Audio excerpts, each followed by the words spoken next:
아, 그러면 두 번째 하겠습니다.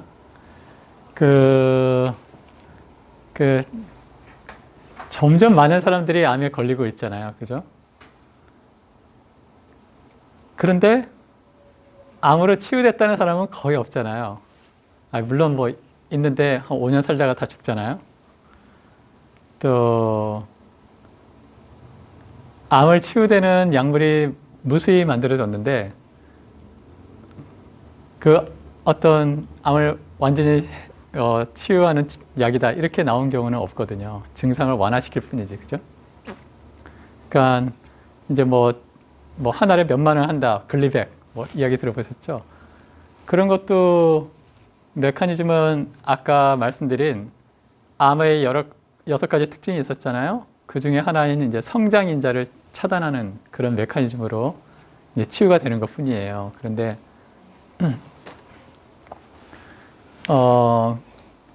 이제 오늘 이제 주장을 하려고 하는 거는 이 사람들이 제 주장이 아니라, 현재의 그 암세포 치유에 대한 어떤 가설은, 체세포가 돌연변이 됐기 때문에 걸린다는 거예요.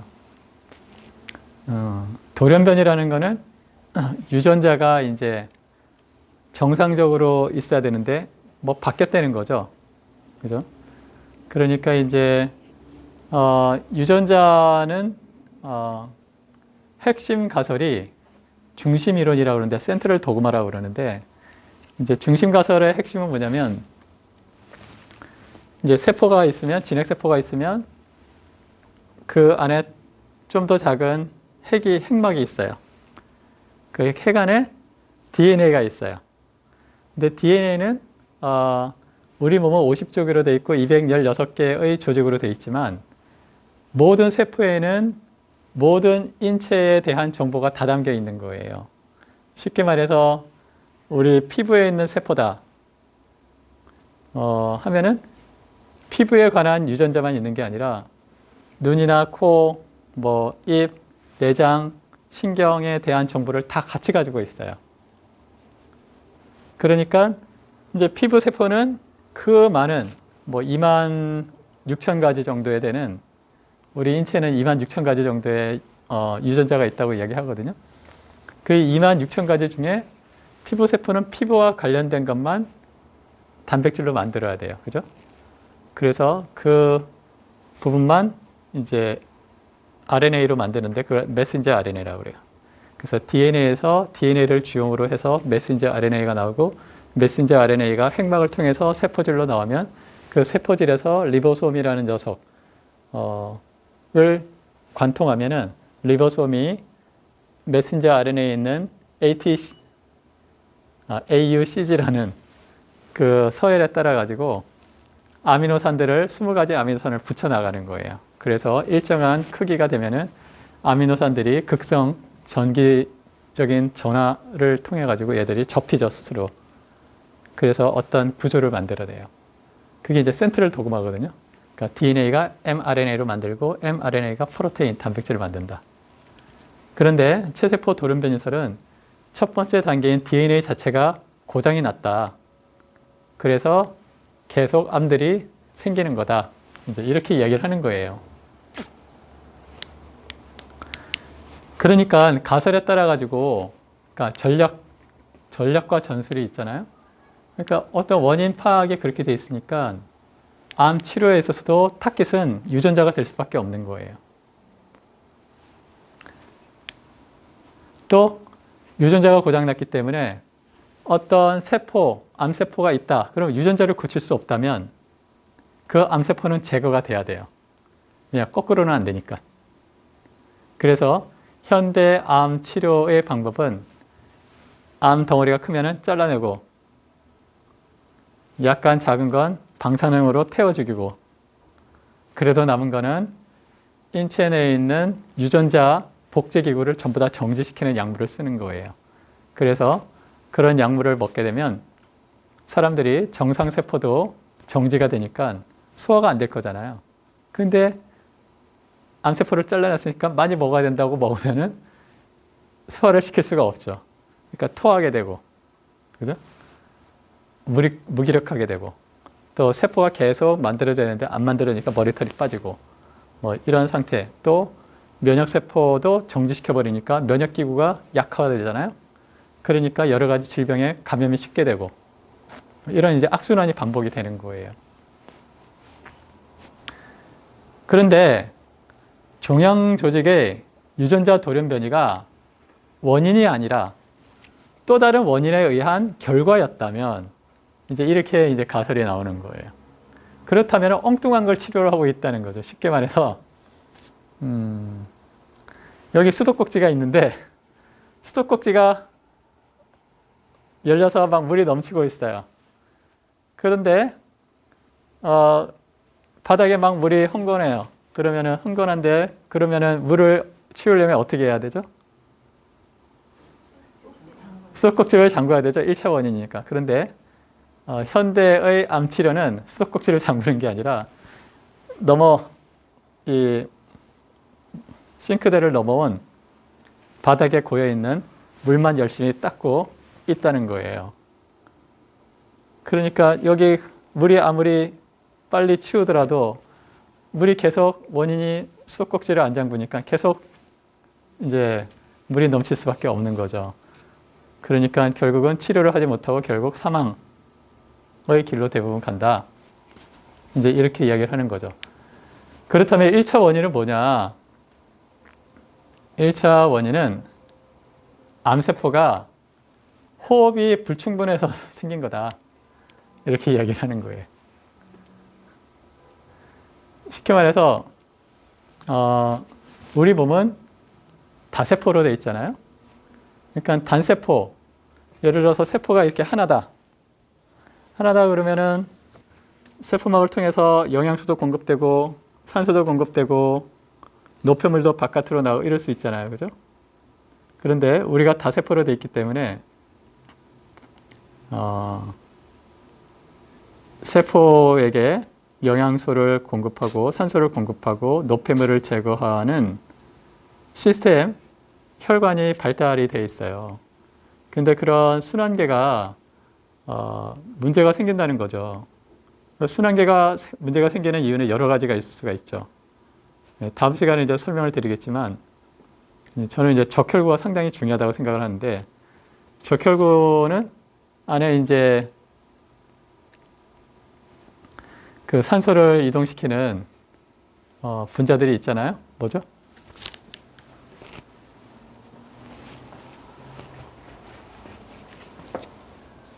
예, 헤모글로빈이 있잖아요. 그죠?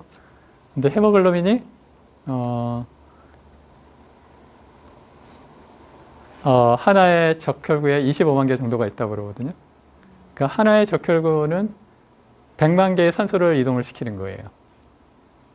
근데 헤모글로빈은 그 하나의 적혈구에 100만 개가 있는데 이 인체의 적혈구는 이 비교 생물학적으로 보면은 다른 동물의 적혈구에 비해서 크기가 매우 작아요. 또 핵이 없어요. 그러니까 포유류 단계에서 핵이 탈락을 하거든요. 그 밑에 이제 하등동물들은 핵이 있어요. 적혈구에도. 또 둥근둥글한 게 아니라 이게 오목해요. 그죠? 그러면서 표면적이 120%, 125% 정도 증가를 하는데 혈관이 다른 동물에 비해서 매우 좁아요. 그러니까 모세혈관 같은 경우 인체에는 그래서 이 적혈구가 이 좁은 데를 형태 변화를 할 수가 있어요. 형태 변화를 해서 그만큼 빨리 산소를 잘 공급을 할 수 있게 만들어져 있거든요. 근데 이제 그런 것들이 이제 여러 가지 이제 문제가 돼서 됐는지 모르겠지만 그럴 가능성이 저는 높다고 생각하는데 다음 시간에 이제 그걸 설명을 드릴 텐데 그런 게 원인이 돼서 이제 암세포들이 산소가 제대로 안 되니까 살려고 이제 노력을 하는 거죠. 그렇다면 이 체세포 돌연변이설은 언제 시작을 했냐, 어떻게 시작했냐 이렇게 이제 그걸 설명을 이제 드리려고 하는 거예요. 라우스라는 사람이 이제 어떤 실험을 했냐면 사코마 6종에 걸린 그 브레스트 머슬 가슴 근육에서 이제 암이 걸린 닭을 분쇄를 했어요. 여기 있는 거를 딱 잘라내가지고 모래로 그라인더로 갈았어요.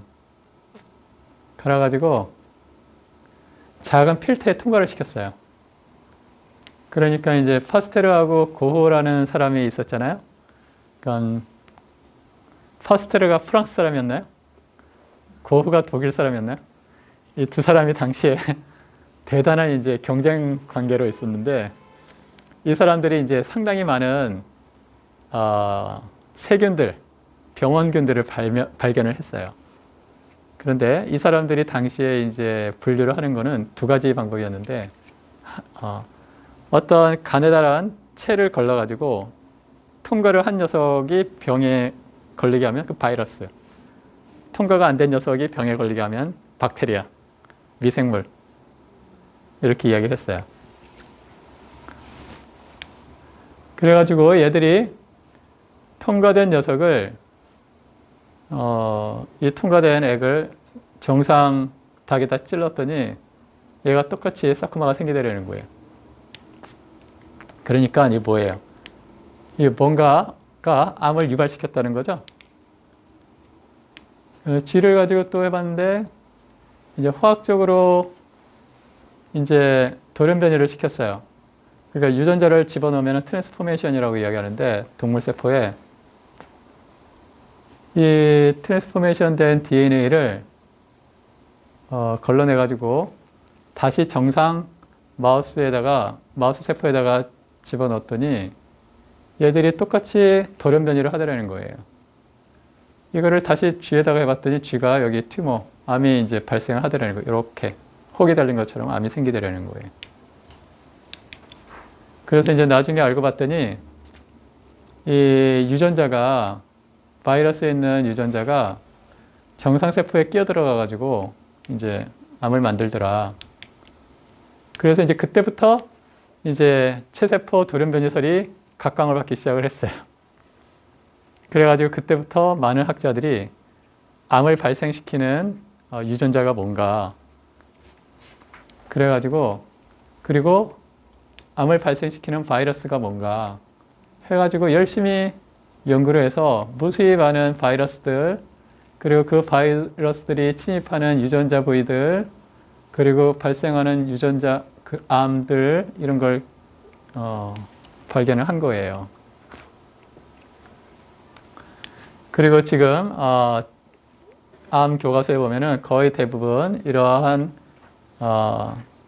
유전자들이 발현한 단백질들이 여러 가지 아포토시스나 인베이전, 또 불멸화, 이런데 또 혈관 생성, 이런 데 영향을 준다. 이런 게 이제 지금 암 교과서에 나와 있어요. 그런데 이게 원인이 아니라는 거죠. 이러한 체세포 돌연변이설의 반론은 이제 이래요. 대부분의 암들은 생식세포를 통해서 유전되지가 않아요.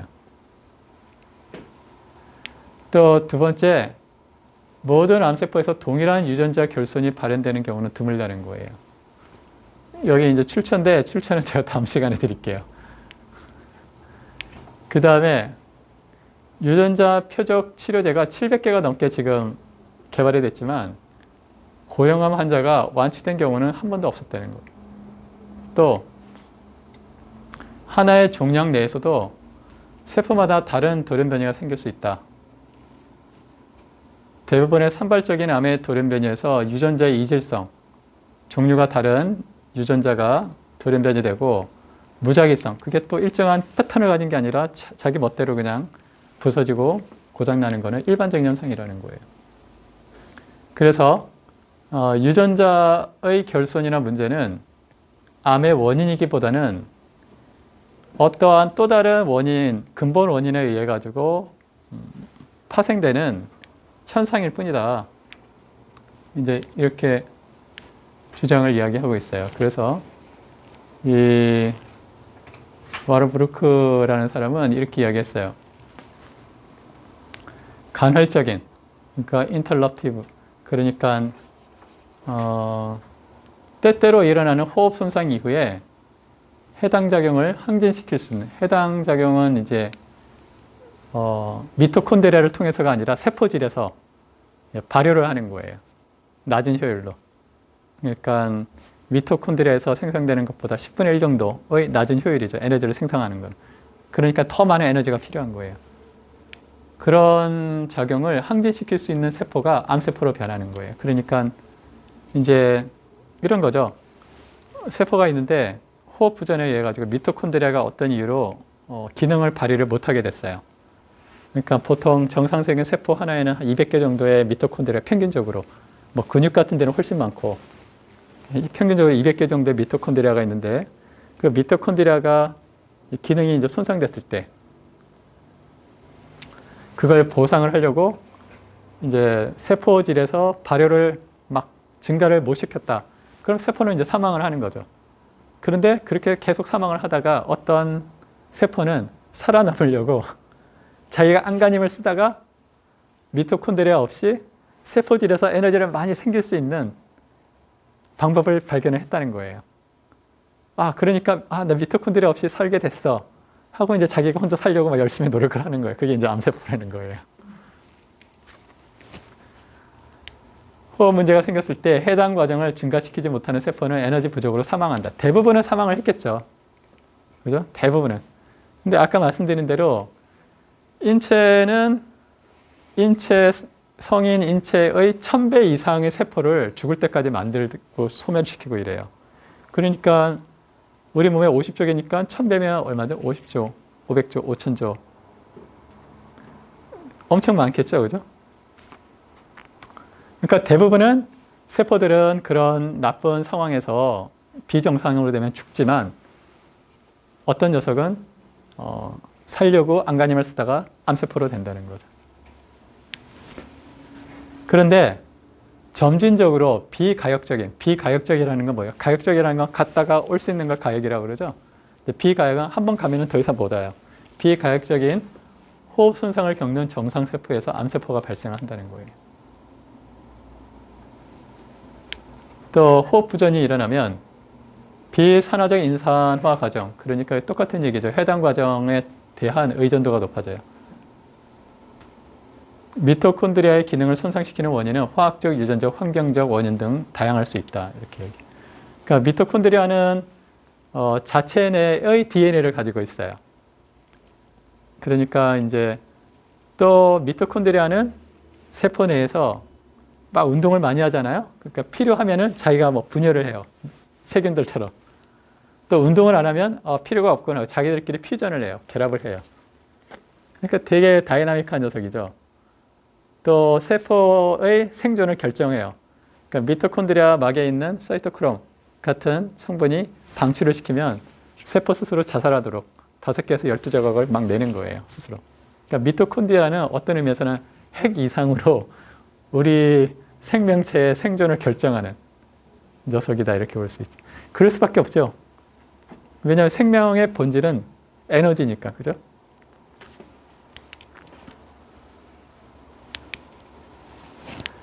암은 유산소 발효라는 와르브루크 효과를 나타냅니다.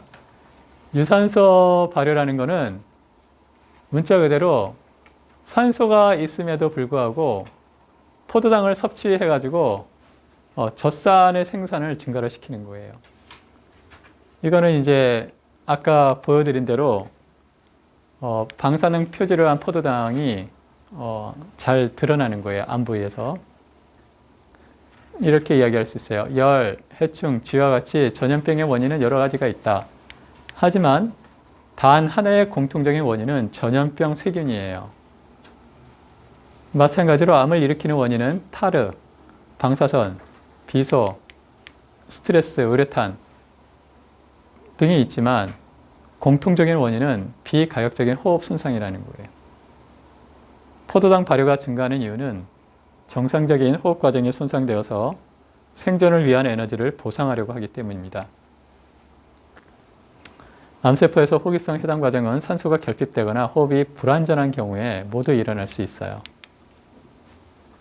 또 이제 현대의 체세포 돌연변이설에 대한 반론 중에 하나는 전이암이에요. 제가 잘못 썼네요. 동물, 대부분의 암 연구는 동물 실험으로 많이 하는데, 마우스를 많이 이용하잖아요. 그런데 실제로 마우스한테 암을 딱 유발시키면 그 부위는 암이 생기긴 하는데 다른 장기로 전이 되는 경우는 거의 없다는 거예요. 근데 이게 왜 문제냐? 인체가 사망하는 주된 원인, 암이 사람들에게 공포를 주는 원인은 뭐냐면 암이 다른 부위로 퍼져가지고 문제가 되는 거잖아요. 근데 실제로 이런 실험용으로 쓰는 녀석들은 전이가 거의 안 된다는 거예요. 또 이종 이식 모형. 그러니까 이제 그 사람의 암세포를 마우스에 접종을 하기도 하거든요. 그러니까 이제 이종 이식을 하는데, 그 정상적인 쥐의 경우는 사람 세포니까 유전자가 다르잖아요. 그러니까 항체가 생겨가지고 얘를 딱 죽여요. 사람 세포가 접종을 할 수 없어요. 그러니까 어떤 모델을 쓰냐면, 그 면역이 결핍된 그런 쥐를 쓴대요. 그러니까 그거는 말이 안 된다. 정상 쥐는 사람 세포가 자랄 수 없다. 유전자 모형에도 광범위한 침습과 전이를 보이는 암은 거의 없다는 거예요. 그러면 이제 미토콘드리아가 왜 중요한가? 미토콘드리아 한번 볼게요. 이제 사실 우리 몸을 구성하는 분자들은 이제 레고 같다는 생각을 많이 해요. 레고. 뭐 조카나 자제분이나 레고 한 거 보셨죠? 그러니까 레고 기본 단위를 계속 어떤 식으로 조합하느냐에 따라 전혀 다른 모양이 나타나잖아요. 그것처럼 원자 몇 가지 원자가 결합을 해가지고 여러 가지 모양을 분자를 만드는데 여기는 탄소죠. 그래서 이게 ATP예요. 여기 있는 아데노신, 뉴클레오타이드들은 DNA 원료가 되기도 해요.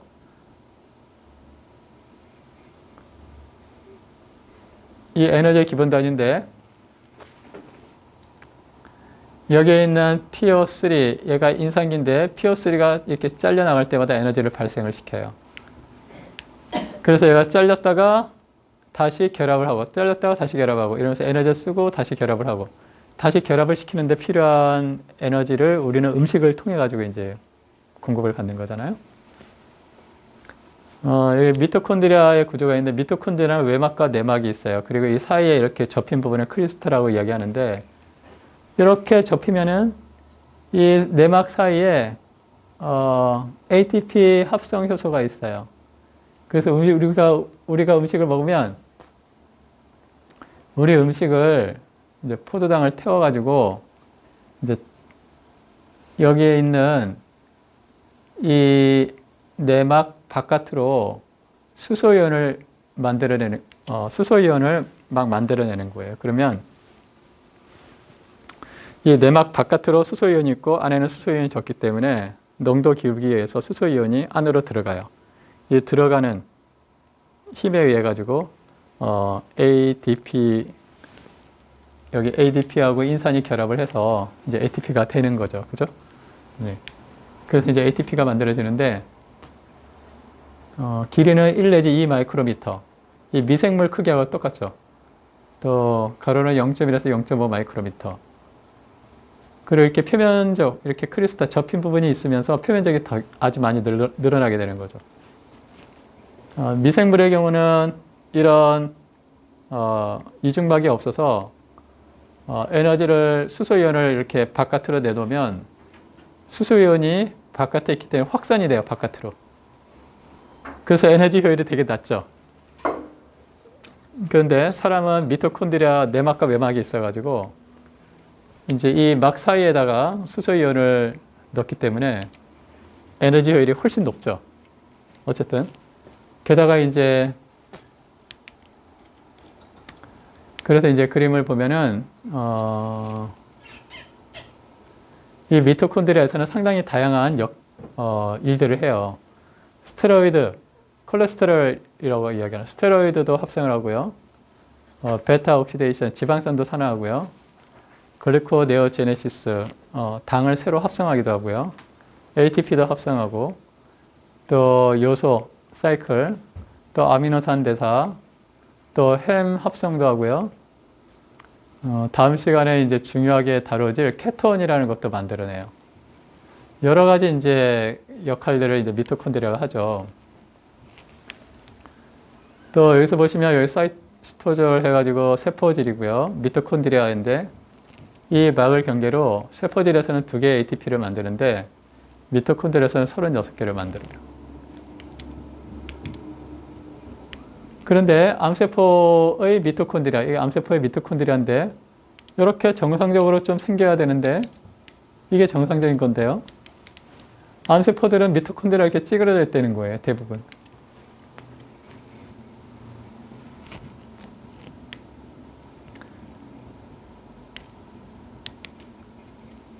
그래서 미토콘드리아가 왜 찌그러져 있나 여러 가지 가설 중에 하나는 카디올리핀이라는 지방이 부족하기 때문이다 이렇게 주장하는 사람도 있고요. 또 체세포 돌연변이설이 맞지 않는 이유 중에 하나는 뭐냐면 여기 네모난 건 정상세포가 이렇게 찌그러져 있는 동그란 거는 암세포인데요. 이 정상 세포질에다가 암에 있는 핵을 집어넣었어요. 돌리인가요? 돌리 아시죠? 돌리. 돌리가 그 체세포에 있는, 그죠? 핵을 떼어내가지고 만든 거잖아요. 그죠? 근데 어쨌든, 여기에 있는 핵은 암세포의 핵이에요. 이 세포질은 정상세포의 세포질이에요. 그러면 돌연변이 가설에 의하면 돌연변이 된 핵이 들어갔잖아요. 그러면 암세포가 생겨야 되는데 정상세포가 생기는 거예요. 그러니까 체세포 가설은 안 맞는다는 거예요. 반대로 암세포의 세포질에다가 정상세포의 핵을 집어넣었어요. 그러면 정상세포니까 정상세포가 돼야 되잖아요. 근데 암세포가 된다는 거예요. 그러니까 유전자 돌연변이로 인해 가지고 암이 생기는 건 아니라는 거죠. 이 사람들 주장은. 그 다음에 또 포도당 농도를 증가를 시키면 암이 성장하는 속도가 점점 빨라져요. 거의 직선관계죠. R스퀘어가 0.539예요. R스퀘어가 0.539라는 이야기는 이 암세포 성장의 원인의 53.9%는 포도당으로 설명한다는 거예요. 그러니까 암세포가 성장하냐 안 하냐 53%, 53.9%는 포도당이 결정한다는 거예요. 포도당 이외의 원인은 46.1%예요. 그러니까 암세포를 조절을 하고 싶다. 막 키우고 싶다. 그러면 포도당을 계속 많이 먹으면 빨리 커요. 또 차단하고 싶다. 포도당을 제한을 해야 되는 거예요. 암세포의 성장의 결정은 53.9%가 글루코스, 포도당이 결정한다는 겁니다. 그래서 이제 다음 시간에 케톤 식이요법에 대해서 이제 설명을 해 드릴 거예요. 그러니까 포도당을 섭취를 하지 않으면서 케톤체로 에너지를 공급하는 그게 암세포를 죽이는 아주 중요한 핵심 요소다라는 걸 이제 설명을 드리고 그러면 얼마가 포도당이 돼야 되고 얼마가 케톤체가 돼야 되냐 그건 다음 시간에 설명을 드릴게요. 제가 이제 관심이 있어서 공부를 하다 보니까 케톤체하고 포도당이 중요해서 이제 모 마켓, 홈쇼핑, 인터넷으로 검색을 해보니까 포도당하고 케톤체를 측정하는 기구가 팔더라고요. 한 7만 원인가 하더라고요. 케톤체는 한 10번 사용하는데 3만 원 정도 들어요. 그러니까 한 번 케톤체 측정하는데 3천 원이면 측정을 하더라고요. 그러니까 케톤체는 금식을 하거나 단식을 하면은 또는 에너지 섭취를 제한을 시키면은 케톤체가 생성이 되기 시작을 해요. 그런데 이제 거기에 대해서도 이제 몇 가지 메커니즘이 있어요. 어떻게 해야 되는지 그건 이제 다음 시간에 설명해 드릴게요. 어쨌든 포도당이 있고 또 포도당은 이제 암세포는 뭐라고 그랬어요? 성장인자가 필요하다고 그랬잖아요. 근데 성장인자는 여러 가지가 있는데 그 중에 하나가 이제 IGF예요. 인슐린 like growth factor라고 그러죠. 인슐린 같이. 그런데 이 글루코스 포도당이 증가를 하면 얘도 같이 증가를 해요. 얘는 R제곱이 0.263이에요. R제곱이 0.263이라는 거는 IGF-1의 결정 요인은 26.3%가 포도당이 결정한다는 거예요. 또 IGF-1은 암세포 건조 중량을 보니까 또 이렇게 되는데 얘는 R제곱이 0.219예요. 그러니까 IGF가 암 성장의 0.1%, 21.9%를 결정하는 거예요. 그래서 이제 이거는 시기를 제한시킨 거고요. 이거는 이제 그냥 먹게 한 거예요, 쥐한테. 그랬더니 암세포가 이렇게 되는데 시기를 제한하면 얘는 여기서 사망이죠. 근데 얘는 사망하지 않고 계속 암세포가 줄어들어요. 얘는 그냥 지 먹고 싶은 대로 먹이고 얘는 딱 시기를 제한한 거예요. 허옇죠? 암세포가 이제 많이 없어졌어요.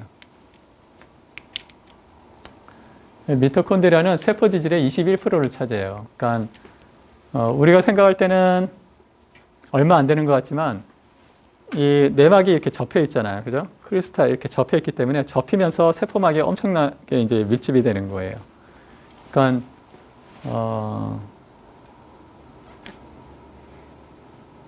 또 미토콘드리아는 세포 부피적으로도 20% 정도를 차지해요. 미토콘드리아가. 그러니까 우리 어떤 집이 있는데 20%는 에너지를 생성하는 데 쓰는 거예요. 평균적으로. 미토콘드리아가 상당히 중요하죠. 에너지가 우리 인간처럼 상당히 다양한 조직으로 또 다양한 기능을 가진 구조로 만들기 위해서는 상당히 많은 에너지가 필요하거든요. 특히 뇌. 그죠? 뇌는 엄청나게 에너지를 소모하는 기관이에요. 그럴 만한 이유가 있죠. 네. 그런데 그러한 에너지 공급을 위해서는 미토콘드리아가 고도로 발전을 해야 돼요. 그러니까 미토콘드리아도 보면은 종류가 상당히 여러 가지거든요. 그러니까 원시세포, 하등 미생물부터 이제 인간에 이르기까지 미토콘드리아도 유전자가 상당히 다양하고 또 초기에는 미토콘드리아가 가지고 있는 DNA가 많았지만 점점 진화를 해나가면서 미토콘드리아에 있는 유전자가 세포핵으로 많이 이전을 해요. 또 흥미로운 여러 가지 사실들이 있는데 어쨌든 그렇고요. 특히 뭐 간 같은 경우 간 세포에는 미토콘드리아 내막이 32%나 돼요. 외막은 7%. 그러니까 간 같은 경우는 거의 40%가 미토콘드리아가 지질을 가지고 있다는 거예요. 그러니까 간은 해독작용 여러 가지 이제 인체 필요 물질을 합성하는데 역할을 많이 하잖아요. 그래서 이제 체세포 돌연변이설에 대항을 해서 최근 이제 많이 이제 논문들이 나오기 시작을 하는 게 이게 번역을 어떻게 해야 될지 몰라서 Tissue Organization Field Theory라고 그래서 조직 구성장 이론 이렇게 제가 일단은 만들어 놨는데 좋은 이름이 있으시면 좀 제안을 해주세요. Somatic Mutation Theory는 체세포 돌연변이 가설은 암은 DNA 돌연변이가 단일 체세포에서 발생해서 생기는 거라고 주장을 하는 거예요. 다시 말해서 신생물 암의 원인은 DNA 수준의 결과예요. 또 암의 진행은 일방향으로 돌이킬 수가 없어요. 비가역적인 과정이에요. 한 번 암이 되면은 정상세포로 절대 올 수가 없어요. 그죠? 왜냐하면 유전자를 돌연변이가 일어나는데 그 돌연변이가 다시 돌연변이 된다는 건 거의 불가능한 얘기예요. 따라서 치료 방법은 종양 덩어리를 외과적으로 제거를 하거나 방사능으로 태우거나 또는 표적화된 화학요법. 이 화학요법이라는 건 대부분은 유전자 복제기구를 정지시키는 거죠. 그래서 공격적으로 제거를 해야 돼요. 상당히 잔인한 이제 거친 방법을 사용할 수밖에 없는 거예요. 이 가설에서는. 하지만 조직 구성장 이론에 의하면 암 발생은 개개 세포의 유전자의 문제가 아니라 전체 조직의 문제라는 거예요. 아까 말씀드린 대로 이 조직은 그냥 세포가 모여져 있는 것이 아니라 세포와 세포들 간에 매우 긴밀한 연결 통로들이 있어요. 갭정션이라든지 또 세포 내들 간의 신호. 제가 생각할 때는 어떤 전기적인 어떤 전압, 전기적인 어떤 에너지의 교류 이런 것도 있을 수 있다고 생각하는데 그거는 다음 시간에 그 실험 결과를 알려드릴게요. 근데 어쨌든 이러한 조직 차원의 문제이기 때문에 암을 치유를 하려면 조직 차원에서 접근을 해야 된다는 거예요.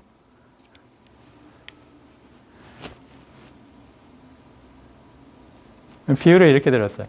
대규모 산불은 담배꽁초 하나에서 시작하지만 그 전에 건조된 목재들이 풍부하게 있어야 돼요. 그죠? 바닷가에서 담배꽁초를 아무리 많이 버린다 한들 그죠? 바닷가에서 불이 날 일은 없잖아요. 원인이 미리 있어야 된다는 거죠. 그래서 이 원인은 조직 차원에서 이미 있는 거다. 다시 말해서 건조된 목재들, 조직들이 문제가 있기 때문에 작은 돌연변이 된 암세포가 막 커지는 거라는 거예요. DNA 돌연변이는 원인이 아니라 조직 수준 차원의 결과예요. 따라서 원인을 찾아야 되고 암세포는 따라서 일방향, 비가역적이기보다는 가역적이라는 거예요. 양방향으로 치료될 수가 있어요. 또 인체세포들은 실제로 유전자 수리 기능, P53을 예를 들고 있는데 그런 것들이 상당히 많이 존재해요. 하나의 조직구가 여러 개의 유전자를 치유할 수 있는 그런 기능들을 가지고 있다는 거예요, 실제로. 그래서 그러한 메커니즘을 살리려면은 조직 차원에서의 전체적인 차원에서의 어떤 접근을 하지 않으면 안 된다. 그 주장을 하는 거예요, 사람들이. 그래서 이제 다시 한번 그림을 보면 이 세포가 있는데 이 세포와 세포 사이에 아주 긴밀한 통로들이 있다는 거예요. 그리고 그 통로들은 또 이 세포 골격, 액틴이나 액틴 필라멘트나 아니면은 이 사이토스켈레톤이라고 하는 세포 골격과 연결이 되어 있어요. 얘들은 상당히 고에너지 단위거든요. 이 동그라미 하나하나가 결합할 때마다 ATP가 사용이 되는 거예요. 그래서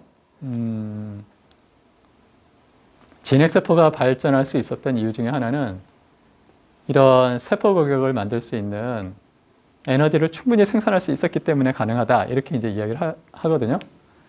그런데 이런 것들이 일종의 이제 전도체로서도 작용을 할 수 있다고 주장하는 사람들이 있는데 어쨌든 이런 세포와 세포들 사이에 통로들이 있고 또 그 통로들이 또 세포 골격을 통해 가지고 핵과 연결이 돼 있고 우리가 알지 못하는 많은 메커니즘이 지금 숨어 있다.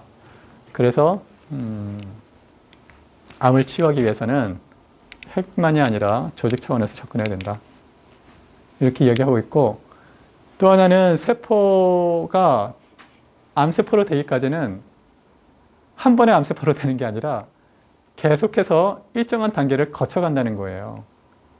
그래서 병리적인 자극을 주어지면은 만성적인 염증이 계속해서 누적이 되면서 이런 섬유화가 되고 또 여러 가지 암이 생성될 수 있는 환경이 조성이 되고 그러면서 암세포가 조금씩 만들어지기 시작을 한다는 거예요. 또 아까 이제 설명을 드린 대로 암세포가 만들어졌더라도 대부분은 이 상피세포에서 만들어지는 거고 상피세포는 교체 속도가 매우 빠르다는 거예요. 며칠 단위로 없어지고 생긴다는 거예요. 그렇기 때문에 안으로 깊숙이 침투해가지고 전이되지 않는 이상은 이제 암세포가 다시 회복할 가능성이 있는데 그러한 가능성은 조직 차원에서 접근을 해야 된다. 또 여기는 이제 또 다른 이제 그림인데, 이제 세포와 세포 사이에 이런 가로 축으로도 이런 필라멘트가 연결이 돼 있어요. 여기 보이시죠? 부착 정신이라고 되어 있는데, 이러한 여러 가지 이제 연구들이 많이 지금 진행이 되고 있습니다. 또 다른 이제 그림이 있고요. 세포와 세포 사이의 통로들. 자세한 거는 다음 시간에 이제 설명을 드릴게요. 예, 오늘은 여기까지 시간 된 관계상 경청해 주셔서 감사합니다. 예. 네, 질문 있으시면 하십시오. 그 2월달, 3월달 2달 동안 하시는 거죠? 네네. 네, 그 다음 강의는 뭘 하실 거다 하는 뭐 그런 좀 대안을 제시를 좀 해줄 수 있나요? 아, 예. 그래서 일정표를. 예, 일정표 거기 올려놨는데 못 보셨구나. 오늘은 암하고요. 1. 다음 시간에 암2. 다음 시간에는 암 치유를 위해서 어떻게 단식을 할 것인가, 또 식이요법을 할 것인가 하는 구체적인 이제 메커니즘을 설명을 드릴 거고요. 세 번째 시간은 대사증후군. 그러니까 당뇨, 뭐 또 심혈관 질환, 또 비만 이런 거 있잖아요. 원인은 이제 한 가지거든요. 그리고 이제 네 번째 시간도 대사증후군. 다섯 번째 시간은 우울증을 하려고 그래요. 여섯 번째 시간도 우울증 하려고. 1강, 2강 아니고 3, 4강 대사증후군 네. 두 개 1, 2강하고 3, 4강 연결이 되나요? 그렇죠. 같은 맥락에서 그렇죠. 그렇죠. 사실은 같은 맥락이죠. 왜냐하면 모든 것은 음식이 원인이 돼서 그 주요 원인은 이제 그렇게 되는 거죠, 사실은. 그러니까 100%라고 할 수는 없겠죠. 하지만 이제 상당히 많은 원인이 그것 때문에 그렇고, 또 그 식이 조절을 하는 거는 그렇게 뭐 아주 고등한 사고나 뭐 능력이 필요한 게 아니라 아주 단순한 몇 가지, 어떻게 보면 요령이라고 할 수 있는데, 그런 것만 잘 아시면은 인체가 알아서 조절을 해준다는 겁니다. 이 식이조절하고 이제 가려 먹는 거. 네. 좀 네. 거리를 좀 두어야 되는 음식들 뭐 그런 걸 이렇게 구분해서 이제 말씀을 해주시는 건가요? 그렇죠. 네. 그러니까 뭐 세세하게 이렇게 뭐가 좋더라, 이렇게는 아니고, 이제 영양 차원에서 어떻게 이제 조합을 해서 드시면 좋다, 뭐 그 정도만 하셔도. 저희 예를 들어서 만약에 돼지고기를 먹었어요. 네. 그러니까 암에 걸려 있는 돼지고기를 먹었어요. 네. 그 부위를. 네. 그럼 그게 담배꽁초 역할을 할 수 있는 거예요? 그렇죠. 아까 이제 말씀드린 대로 이제 바이러스가 전이되니까 암에 걸릴 수 있죠. 몸의 환경이 그렇게 암이 잘 되는 환경으로 만들어 놓으면 이제 그게 들어오면 그게 그렇죠. 이제 아까 말씀드린 그 닭암, 그럼 식물은 그런 게 없는 거예요? 그런 바이러스가 침입을 할 때는 보통 이제 리셉터 수용체를 통해서 들어오거든요. 통로가 있어야 되잖아요. 근데 그 수용체가 동물하고 식물은 달라요. 그러니까 식물에도 바이러스들이 많은데 동물성 바이러스랑 틀리죠. 그러니까 암 바이러스는 없다는 말씀이신 거예요? 뭐 전혀 없다고 말할 수는 없죠. 제가 그걸 전문적으로 연구한 것도 아니고 세상의 모든 걸 다 연구한 것도 아니니까. 하지만 이제 가능성은 이제 동물들 간에, 동물과 인간 간의 전이가 훨씬 쉽죠. 왜냐하면 이제 진화론상으로도 그렇고, 또 세포 구조상으로도 그렇고, 우리가 이제 흔히 이야기하는 개나 돼지가 이제 가축이잖아요. 근데 진화론적으로 보면 거의 우리 형제거든요. 예, 우리 유전적으로 거의 형제예요. 유전적으로 형제라는 거는 바이러스들이 그렇게 쉽게 인식을 한다는 거예요. 형제로 쉽게 들어올 수 있다는 거죠. 네. 선생님은 70일주일 식사를 가능하시나요? 예, 뭐 건강하게 하지는 못하지만 그냥 그렇게 해서 유지를 하고 있습니다. 근데 저기 닭가슴살이라든지 네. 뭐 이런 거는 건강한 단백질이라고 먹으라고 하잖아요. 예, 그거는 다음 시간에 아마 설명을 드릴 거예요. 다음 시간에 5일간 만들어주시고 그거는 이제 그 음식이라는 거는 상당히 이제 복합적인 것 같아요. 그러니까 진화론적으로도 그렇고 생물학적으로도 이제 해석을 할 수 있고 또 하나는 이제 문화적인 측면도 있고, 그죠? 예를 들어서 공자 같은 경우는 사람 고기를 먹었잖아요. 공자 시대에는. 그래서 공자가 사람 고기를 그렇게 좋아했다고 그러잖아요. 그런데 자기가 사랑하는 안회가 있는데 아내가 죽어서 한참 먹고 있는데 제자가 그거 자기가 사랑하는 제자 고기다 그러니까 이제 그때부터 사람 고기를 안 먹게 됐다는 이야기를 하거든요. 그러니까 어떤 문화적인 측면도 있고 또 세계관도 있고 어떤 감수성, 그러니까 내가 형제가 다칠 때 내 가슴이 같이 아프잖아요. 그죠? 그죠? 부모나 자식 뭐 이렇게 다칠 때 자기가 비슷하게 느끼잖아요. 감정. 그런 감정을 동물에게 느끼는 사람도 있고, 그러니까 여러 가지가 복합적이기 때문에 그런 측면으로만 설명을 드리기엔 좀 제가 제한이 있습니다. 네.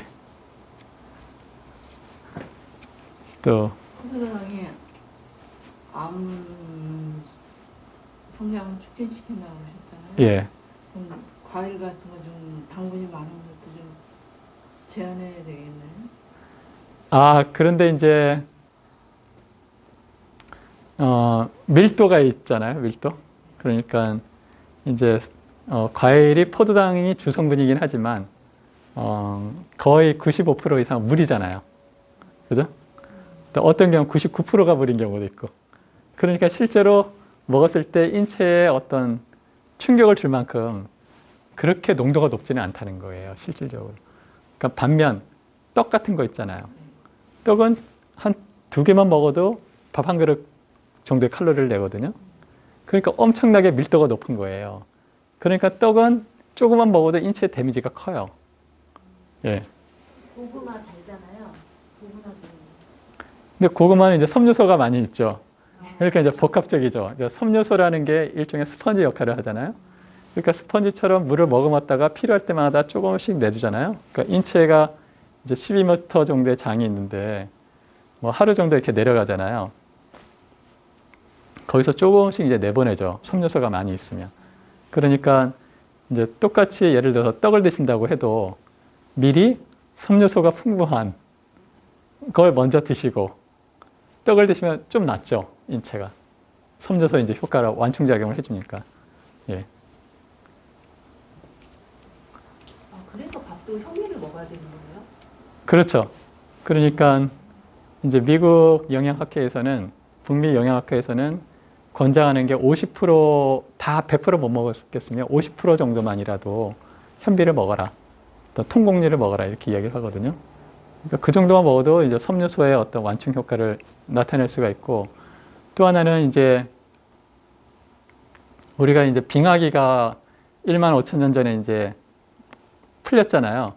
그래서 지구 온난화가 진행이 되면서 이제 신석기 혁명이 일어나잖아요. 그러니까 농경을 하게 되면서 식량 생산이 늘어나니까 인구가 갑자기 폭발적으로 늘어나고 그 속에서 이제 도시가 만들어지거든요. 그래서 이제 도시 혁명이 일어나요. 그러니까 1만 년 전에 농경을 하기 전에는 우리가 지금 먹고 있는 섬유소의 100배를 먹었다는 거예요. 그러니까 우리는 거의 100분의 1밖에 안 먹고 있는 거예요.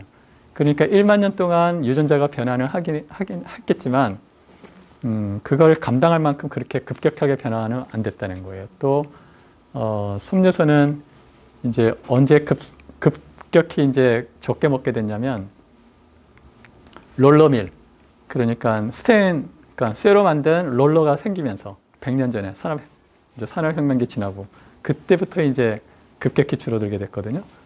그래서 이제 어떤 분은 뭐 섬유소를 많이 먹으면 뭐 안 좋다 어린애들은 이렇게 주장하는 분들이 있는데 그거는 이제 잘 모르시고 그냥 하시는 말씀이고, 예, 그렇습니다. 제가 생각할 때는. 악성의 종양, 예, 개두술을 해서 종양을 제거를 하고요. 네, 방사선 치료, 항암 치료를 동시에 했어요. 네, 했는데 그 이후에 네, 방사선 치료 끝나고 MR을 찍었을 때는 네. 이게 치료 흔적 같다 했는데 네. 한 3개월 후에 다시 MR을 찍으니까 그게 확 커져버렸어요. 그렇죠. 3개월 만에 진행성 있는데 그냥 이렇게 커져가지고 다시 재수술을 해야 되는데 그 이제 지금 말씀하신 그 암 세포가 되도록 이제 자라지 않게 해주는 음식 뭐 그런 거에 대한 강의가 다음 시간에 좀 있으신가요? 네, 자라지 않게 하는 음식이 아니라, 이제 그러니까 아까 이제 설명드린 금식, 그러니까 에너지를, 왜냐하면 암세포는 정상세포보다 10배 이상 에너지가 필요하다고 말씀드렸잖아요. 포도당이. 그러니까 포도당 위에 거는 이용을 또 못해요, 얘가.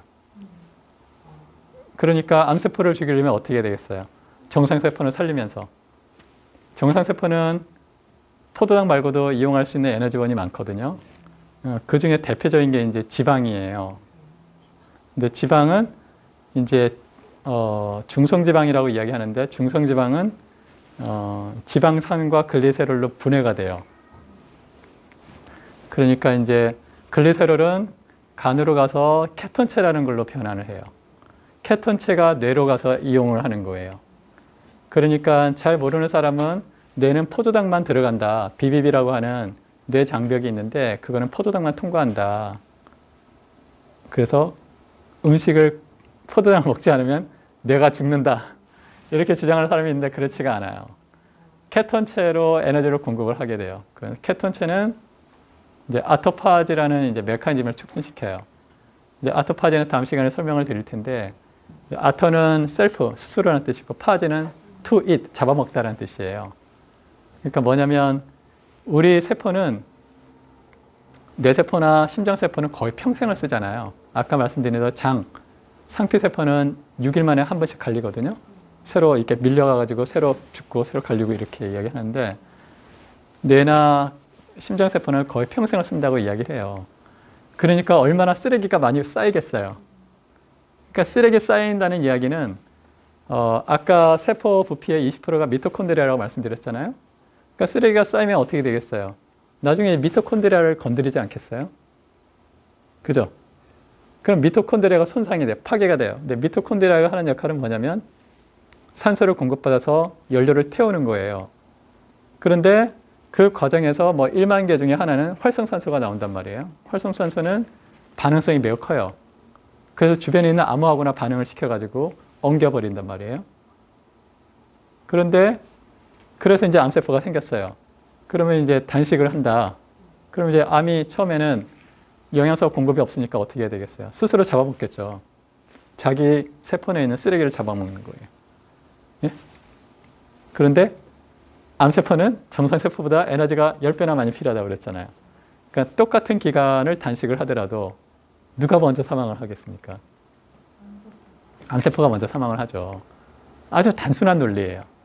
근데 그 단순한 논리는 병원에서 쓸 수가 없어요. 왜 그럴까요? 돈이 안 되잖아요. 그죠? 또 제약회사에서 쓸 수도 없어요. 왜? 제약회사에서 돈이 안 되잖아요. 우리가 의료비의 60%는 약값이에요.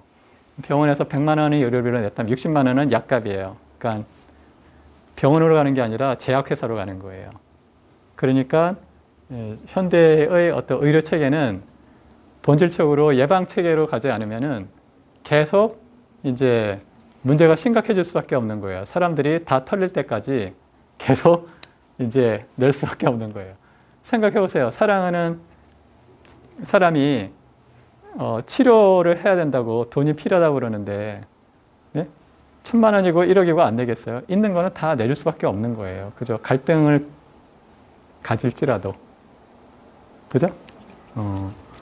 그렇기 때문에 이제 포도당을 제한하고 지방을 많이 먹으면 그 지방이라는 게 그럼 씨앗이나 이런 거 말씀하시는 거예요? 그렇죠. 이제 그 가장 많은 게 이제 지방이죠. 종실류가 가장 많죠. 60%가 이제 지방이니까. 예. 또 견과류도 많고, 또 콩에도 많고. 콩이요? 예. 그런데 이제 그 음식을 먹으면서 하는 아토파지하고, 그러니까 단식을 하면서 발생하는 아토파제 메커니즘은 다르게 나와요. 그래서 제일 좋은 거는 단식을 하는 거예요. 그러니까 우리 몸에 있는 그거 이제 제가 다음 시간에 자세히 설명을 드릴 텐데 그 에너지원이 그 지방이 포도당보다 효율이 6배 정도 높거든요. 똑같은 질량인데, 그러니까 포도당은 그람당 4kcal잖아요. 근데 이제 지방은 9kcal예요. 그런데 포도당은 글리코겐으로 간하고 근육에 400g 정도밖에 저장이 안 돼요. 근데 지방은 13kg가 저장이 되어 있어요. 몸무게 70kg인 사람의 경우. 13kg가 쓸 수 있는 양은 2달 정도예요. 그러니까 우리가 이론적으로 딱 먹지 않고 2달은 살 수가 있는 거예요. 그러니까 대부분 그 전에 죽는 거는 두려움이나 갈증 때문에 죽겠죠. 예. 운동을 좀 많이 해야 되는데 그렇다 보면 단식을 하면 운동할 수 있는 힘이 없어서 체력이 저하돼가지고. 운동은 혈액순환을 원활하게 하는, 산소 공급을 원활하게 하는 정도면 되지 과격하게 운동을 하는 건 활성산소를 증가시키는 거죠. 예. 그래서 레오나르도 다빈치도 격렬한 운동을 하지 말라고 그랬어요. 예. 가벼운 운동을 하라고 그랬죠. 예. 예를 들어 걷기를 하면 한 7, 8천 몰인가요? 그거는 제가 안 걸어봐서 모르겠는데요. 그 가장 좋은 건 자기가 스스로 느끼는 정도 하면 될 것 같습니다. 무리하지 않는. 그렇죠. 기분 좋을 정도로. 그러니까 마음과 신체는 매우 긴밀하게 신호를 주고받잖아요. 그러니까 이 의식이 자기 몸이 말하는 거를 빨리 깨닫는 거, 빨리 캐치하는 게 상당히 중요한 것 같더라고요. 예. 수고 많으셨습니다. 예, 오늘 여기까지 하겠습니다. 감사합니다. 예. 감사합니다. 예.